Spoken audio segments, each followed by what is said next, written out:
Yo, what is up, everybody? Welcome to the Payoff Pitch presented by Fantasy Phenom. I'm Kyle. I'm solo tonight, breaking down, slight recap of today's 8 games, 3-game early, 5-game main, and looking ahead at tomorrow's 15-game full slate. Another full slate of games all at night. So it's going to be a fun one. Today was wacky. Let's put that kindly. So the Nationals, 8 home runs, 4 back-to-back-to-back-to-back, and 5 in 1 inning. There were literally lines that were cashing nicely, not just at the cash line, with Nationals and Scherzer, with guys that were not playing as just position fillers and salary relief, like 2K guys that were not playing. So, I mean, that's a bold strategy. One that typically wouldn't work, but shout out to those guys that did it, and it worked. If you were able to stack the entire Nationals and Max Scherzer, you cashed nicely. Sean Manaea had himself a good game. Marcus Stroman shit the bed. Michael Blazek, nothing to say there. So that was that. And then the main, if you didn't play Cubs, specifically Anthony Rizzo and Kyle Schwarber, you probably had a hard time cashing. They were the chalk of the slate. The cash lines on DraftKings were higher than my... the cash lines in the cash contest on DraftKings were higher than my GPP lines today. That's how chalky the Cubs were. Cash line of 133 in cash, and a cash line of 125 in my GPP.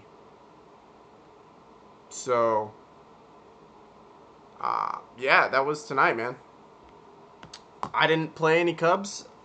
I wasn't on them. Damn it. Wasn't on them at all against Mike Pelfrey. But if you had those two, you were sitting nicely. And so, such is life. Yo, what's up, Curtis? Nah, I got my internet up, man. I am in the crib with the internet working. We're not on public Wi-Fi no more.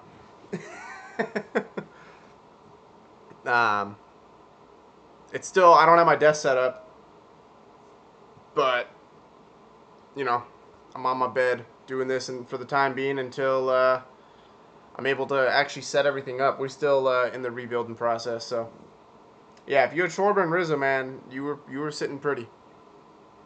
So Chris Archer had himself a good game. I played CC, who started out really well and then sucked. I also had Zach Godley. He did well. He was a chalk pitcher.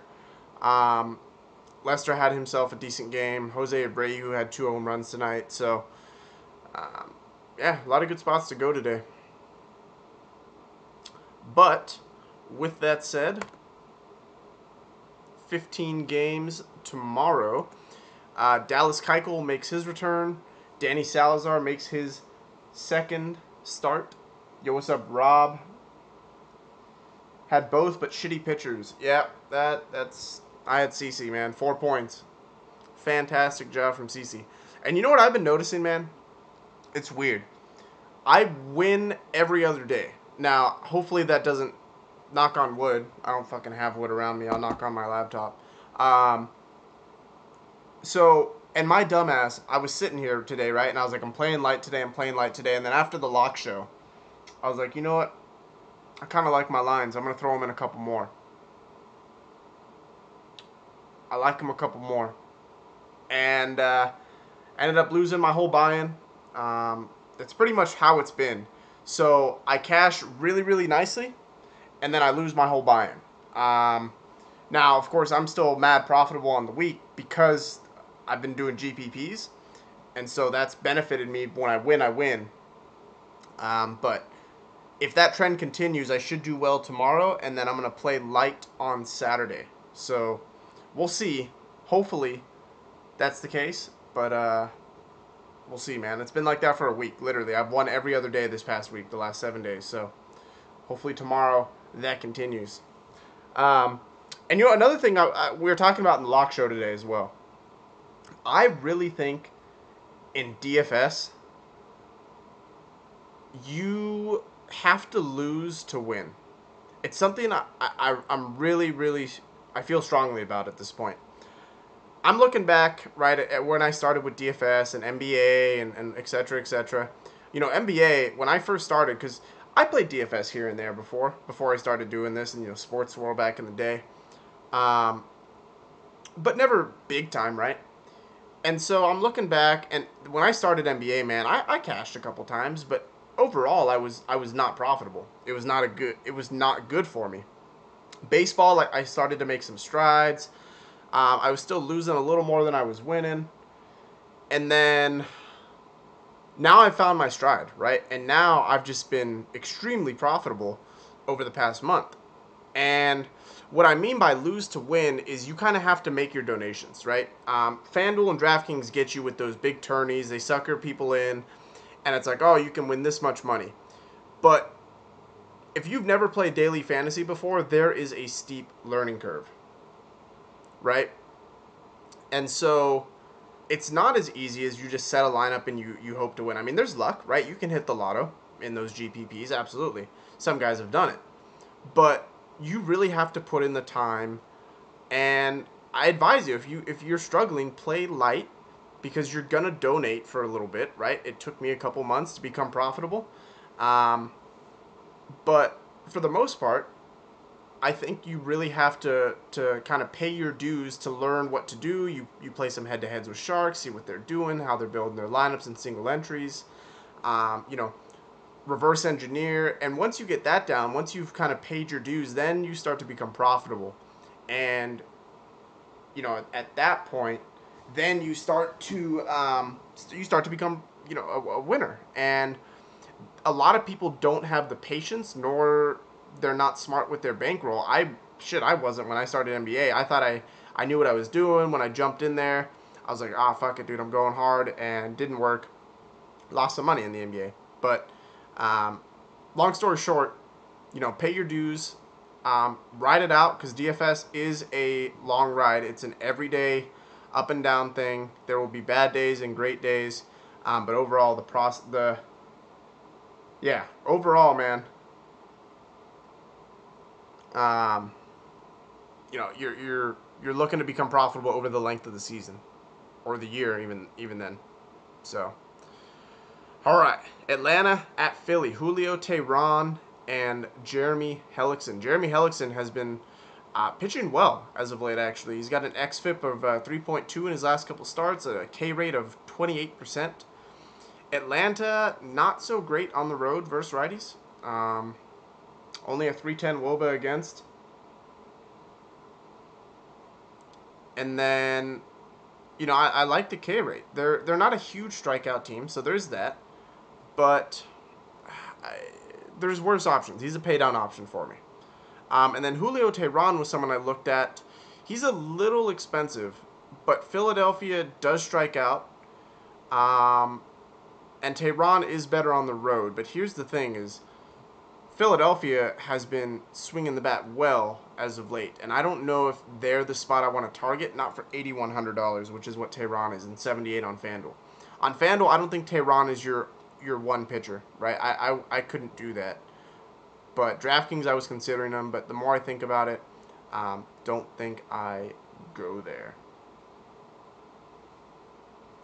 As far as bats in this game,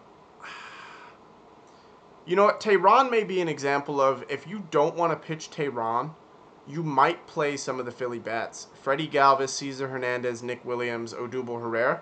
Some of these lefties. We know Teheran struggles with lefties, so Philadelphia is better at home than on the road.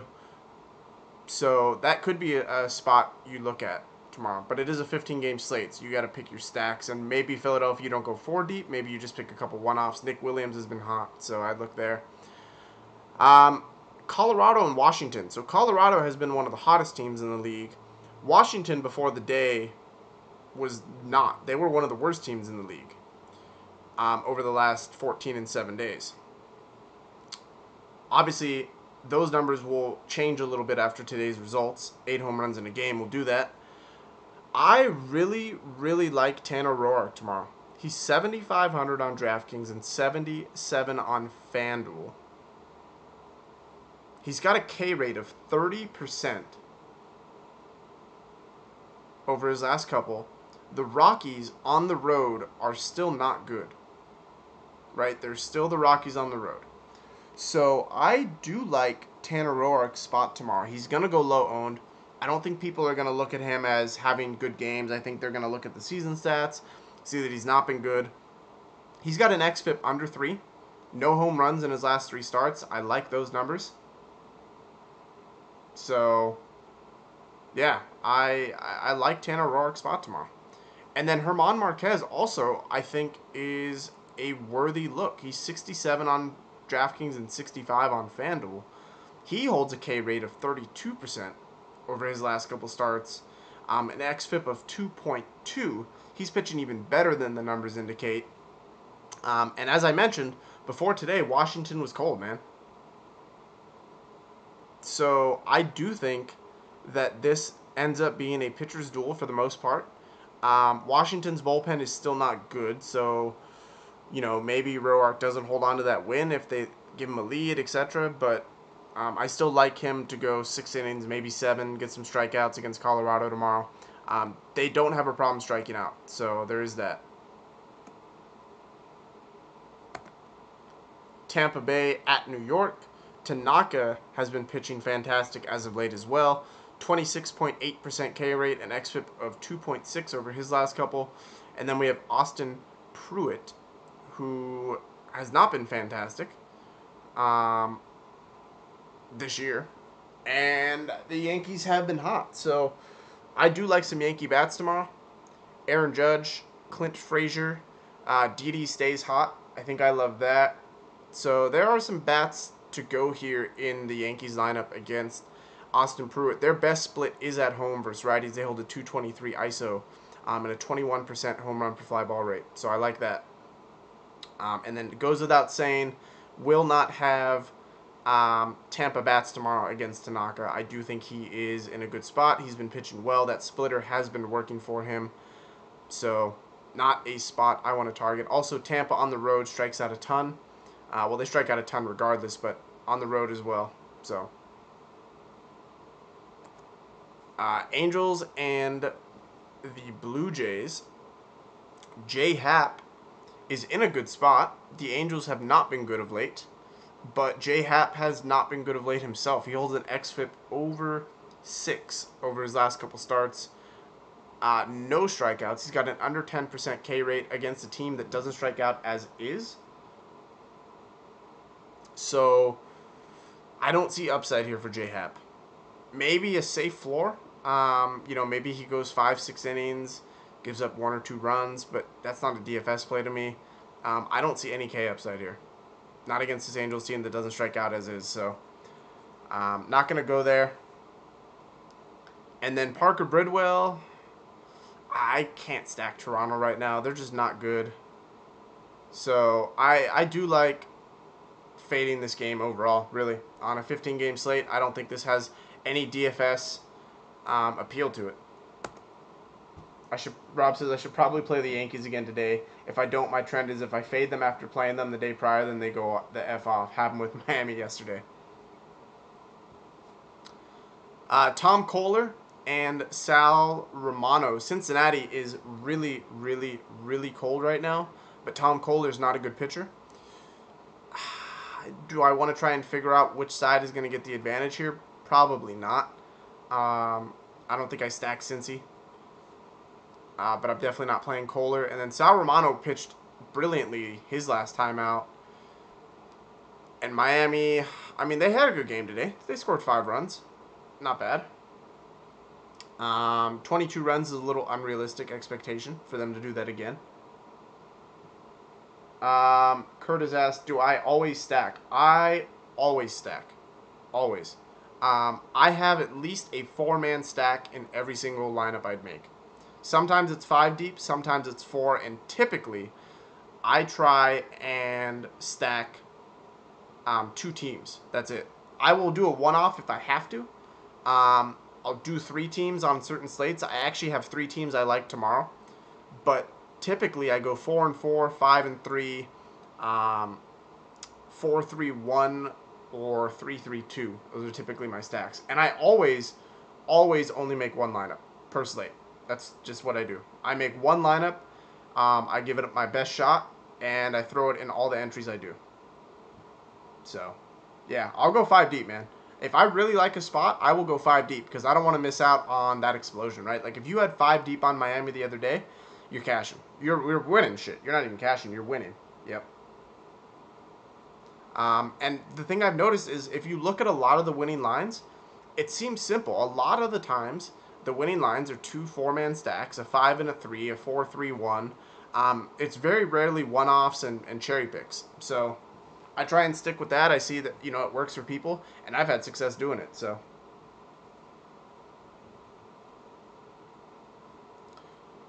but yeah, Miami, I mean, they stay hot, so can go there. Houston, Detroit. Dallas Keuchel makes his return. Jordan Zimmerman, not been good. Houston on the road. We know about that. I really, really, really like Houston tomorrow, but I don't know that I can afford them. I am trying my hardest, but I do not know that I'm going to get to Houston tomorrow. I actually like pay-up options on this slate. Quintana, Salazar. Rourke allows me to get some Houston bats, so I might go there, but I really, really like Salazar and Quintana. So I don't know if I'll get there. Dallas Keuchel, I'm going to fade him. Detroit hammers lefties at home. Dallas Keuchel is not your everyday lefty, but he is coming off of the DL, and I don't like playing guys coming off the DL. So, he needs to make a start for me to play him. Houston's been burning. Yeah, dude, they haven't been exactly hot, but Jordan Zimmerman is so bad. If George Springer is back, and Altuve, man, this dude is on another fucking level right now. He has a shot at hitting 500 in the month of July. 500. 1 out of every 2 at bats is a home run. I'm sorry, is a home run. That would be fucking amazing. 1 out of every 2 at bats is a hit. This dude is unreal right now. But I'm going to try, man. I really like Houston against Zimmerman tomorrow. So I'm going to try my hardest to get there. And then, like I said, Keuchel, Zimmerman, I'm not going to pitch either of these guys. I'm definitely not stacking against Keuchel. I don't think he's chalk to worthy that stack, and it's too... I don't see enough upside in it, because typically if there's a chalk pitcher, you could stack against him to gain that edge.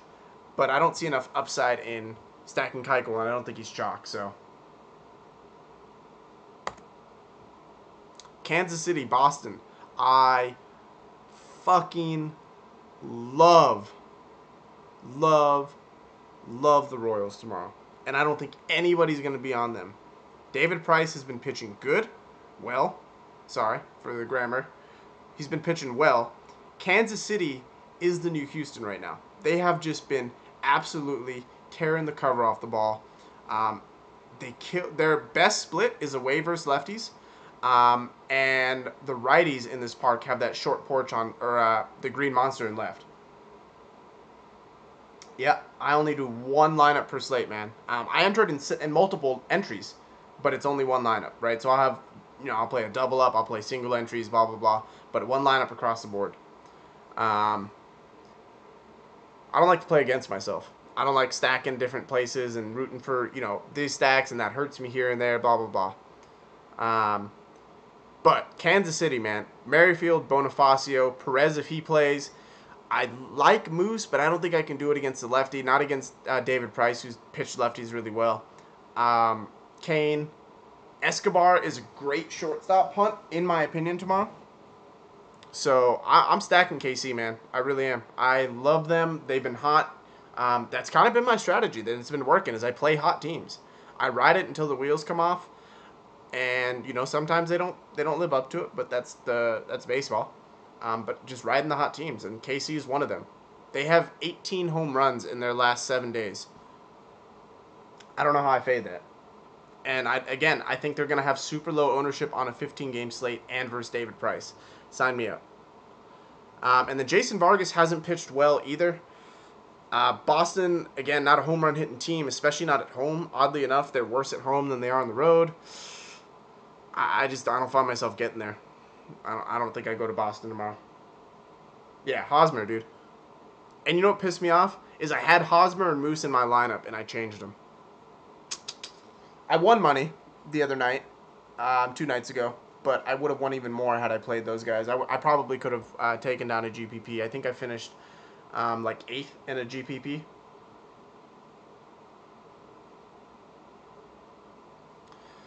Baltimore, Texas. Another stack I love tomorrow is Texas. They are heating up a little bit. And Chris Tillman, he has pitched well as of late. Better, I should say. I wouldn't say well, better. But Texas at home is a different beast. At home versus righties, they hold an ISO of 214. A home run per fly ball rate of 18.7. Love it. Give me some Mike Napoli. Nomar Mazara is heating up. He got out of his slump. He has 2 straight double-digit DraftKings point games. Chu leading off. I like that. Beltre, if I'm not mistaken, is 5 hits away from 3K. 5 hits away from 3K. I'm going to play him until he gets it, man. He wants it. And he's been actually having a fantastic year. So I'm playing Beltre tomorrow. I like it. And like I said, Mike Napoli's been mad hot as of late. So go in there. Baltimore is still cheap. Andrew Kashner, however, is not a guy I ever stack against. I hate doing it. He just doesn't get blown up. Low K rate, not enough upside to pitch, but I never stack against him. I just can't do it. Cubs and Milwaukee. I love Jose Quintana tomorrow. He's getting thrown right into the middle of this playoff race. These teams are separated by, I believe, a game and a half. And obviously Milwaukee's at home tomorrow. So this is going to be a tight race down to the end, I think. And Quintana versus the Brewers. We know they strike out versus lefties. I like the matchup. Quintana holds a 40% K rate in his first 2 starts with the Cubs. Absolutely love this spot for him. I think he gets lower ownership on this slate, also in Miller Park. The Brewers are a better team at home, so there is risk involved in it. But I love this spot for Quintana. So I'll have him in my lineups most likely. I have him in there right now. And then Cubs, Bryant and Baez or Russell, whichever one of those 2 plays, is where I'd go tomorrow. I don't like stacking lefties against lefties. That's where a lot of this Cubs power comes from. Schwarber, Rizzo. Happ is not as good from the right side. I can play Contreras. But he's mad expensive on both sides tomorrow. 35 and 46. So I look at potential 3-man stack for the Cubs at most. And that is, like I said, Bryant, Contreras, and then Baez or Russell, whoever plays. And obviously no Brewers for me. Won't be going to the Brewers. Cleveland at Chicago White Sox. Now, Danny Salazar is the other guy I really like. Obviously made his return from the DL and back out of the bullpen last start. Fantastic outing. Only gave up 1 hit, if I'm not mistaken. And Chicago is not good at home versus righties. They're not good versus righties overall. They're actually worse at home than they are on the road versus righties. So I like it, man. I'll be having some Danny Salazar tomorrow. We know his K upside. That's been there the whole year. It's just the problem is he has blow-up potential as well. But he's still cheap-ishly priced. He's in 9K. He definitely got a huge bump. He went from 7 to 9. But 2 mid-range options tomorrow I think will be low-owned. I'm going there. I like it. And then Cleveland against the lefty, not going to go there. Not my favorite spot for them. A lot of their power comes from their switch hitters batting left-handed. So Lindor is better from the left. Ramirez is better from the left. Carlos Santana is better from the left. I can get behind some Austin Jackson tomorrow. Yan Gomes is a catcher punt. Bradley Zimmer probably doesn't play. You'll probably see Brennan Guyer. but he hasn't done well versus lefties this year either. He only has 1 home run versus them. So I don't find myself on a Cleveland stack tomorrow, but I do love Salazar. Arizona at St. Louis, we have Robbie Ray and Michael Wacha, 2 pitchers that have both been pitching fantastic as of late. Let's see if the sheet will load. There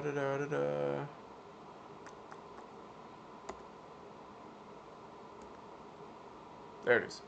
Yeah, both pitchers, man. Robbie Ray, his strikeouts are down as of late, but St. Louis can strike out versus lefties. And Robbie Ray is elite on the road this year. 33% K rate on the road. I love it.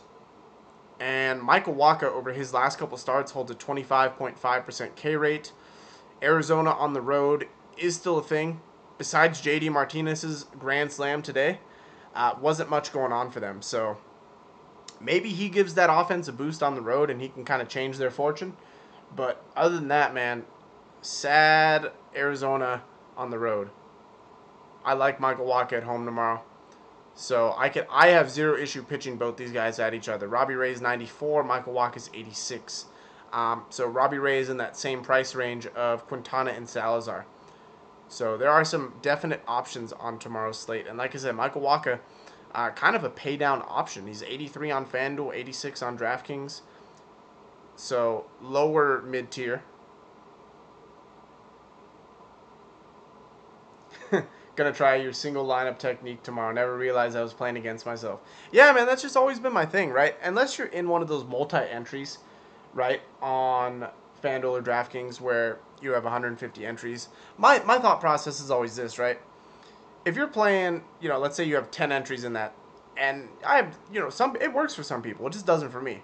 But you're doing stacks, like, okay, let's say you have a core stack of, I don't know, let's just say Kansas City, right? You have a 4-man stack at Kansas City, and you have one pitcher the same, right? And you alternate pitchers on the other lines, and then you have, 4 or 5 different other stacks. Well, usually, some of those lines are not going to cash. So you've already limited what your potential is.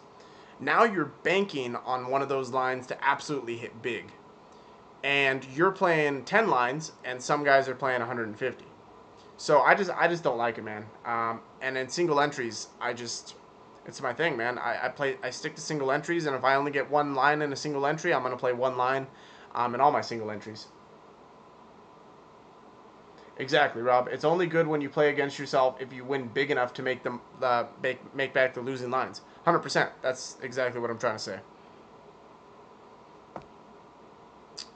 Minnesota at Oakland. Jaime Garcia makes his first start for the Twins. I actually kind of like his spot tomorrow.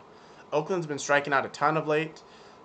They've not been the hottest team besides Matt Chapman. Not a lot going on for Oakland. He does kill lefties. He remains an elite one-off play tomorrow. So definitely can look there. But I like Garcia, man. I think he gets up for this game. Obviously, first start for the Twins. Gets away from the Braves. I kind of like this situation for him, or this spot for him. And then Daniel Gossett, not going to pitch him.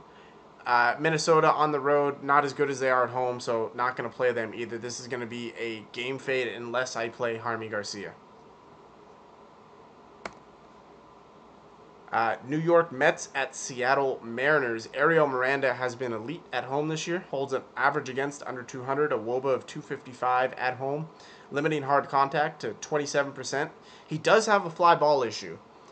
But the good thing about him is fly balls in Safeco don't often get out of the park. And fly balls that don't leave the park typically end up in runs. Or, I'm sorry, in outs.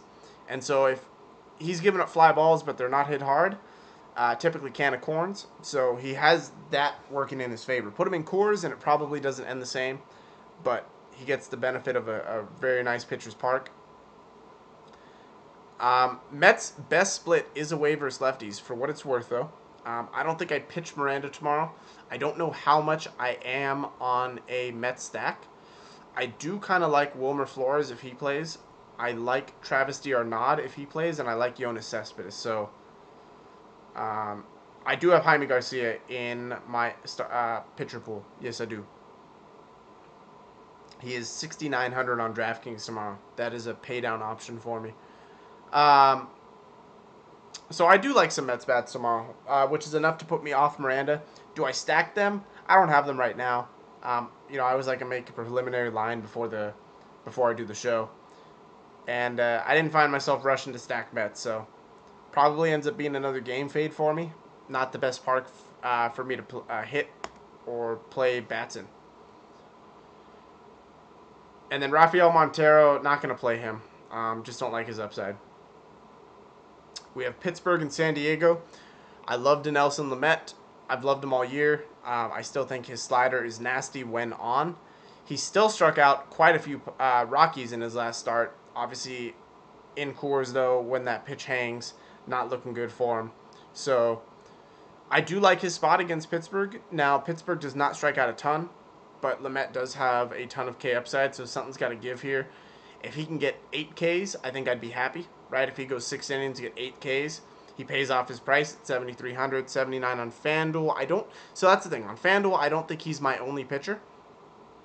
But I do like him on DraftKings as an SP2. Or if you want to pay down at 2 pitchers, I could see him being one of your starting pitchers. And then Chad Kuhl, not a guy I'm going to play. Not a guy I'm going to stack against either, though. Padres have been lightweight hot, and they've actually severely cut down their strikeouts over the last 7 and 14 days, man. I just don't see enough upside in Chad Kuhl tomorrow. Like I said, they have severely shut down their strikeouts, and Chad Kuhl's not a huge strikeout guy as is. Now, the Padres are still the Padres. They very well could strike out a ton, but I like to ride the recent stats, and they haven't been. So, not my favorite spot to go in. I'd rather play Jaime Garcia than Chad Kuhl tomorrow. Oakland still strikes out a ton, even when they hit well. So I'd rather play, even if you wanted to say, both Oakland and San Diego are hitting well, I'll take the team that's striking out more. And then we have Giants and Los Angeles. Matt Moore and Alex Wood. Matt Moore has pitched actually pretty well in his last couple starts, limiting hard contact severely under 20%. And Alex Wood got lit up his last start. Have not seen a game like that from him in forever. Of course, it came against his former team, the Atlanta Braves. I believe he hadn't allowed more than 2 home runs all year, and he allowed 2 in the same inning and a grand slam to Jaime Garcia. Definitely a game to forget for Alex Wood. He has a great spot here going against the Giants. Great bounce back opportunity. Giants are terrible in every facet of the word. So I think Wood is in a bounce back spot. 10K on FanDuel, 11.7 on DraftKings. I can get to him in both places. I have zero issue playing him as my only pitcher on FanDuel for 10K. So Alex Wood definitely in play. Matt Moore, I don't think I stack against him tomorrow. Dodgers did not make my teams, my top 5 of teams to stack. So that is where I'm at. Kind of a quick recap of where I'm at with. Yeah, I agree. No one's gonna play him, man. Quick recap of where I'm at with my pitchers. Alex Wood, obviously. I'll start there. Dinelson Lamet. I like Jaime Garcia. I love Danny Salazar and Jose Quintana. And if I had to do a 6th option, I'd probably say Michael Wacha. And I'll throw Tanner Roark in there too. I like Tanner Roark. I like playing the splits here. Michael Wacha against the Diamondbacks, terrible on the road, and Tanner Roark, who's pitched well against the Rockies, who are terrible on the road. So those are 2 pay-ish down options tomorrow. And then stacks I'm looking at. I love a Houston stack. I love a Kansas City stack. I love a Texas stack. I like some Mets bats enough. And I like enough Cubs bats to go there. Like I said, those 3 righties. So probably not a full stack anywhere, but right now my top 3 stacks are Houston, Kansas City, and Texas. So that is kind of where I'm looking. So, oh, all right, guys. Well, I will keep you guys updated on the lock show tomorrow. Again, didn't think I was going to be able to do it today. Ended up missing a couple things that we needed. So tomorrow might be the long day. So not sure if we'll be able to get a lock show in. I will keep you guys updated as always, though. And then, we'll go from there. So make it a profitable Friday. 15 game slate.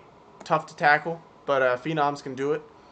And then, as always, if you guys are interested in joining the team and the community, hit that link down below. Sign up, get that 7-day free trial, and we'll take care of you. So appreciate you guys tuning in again. Have a wonderful, wonderful night and a profitable Friday.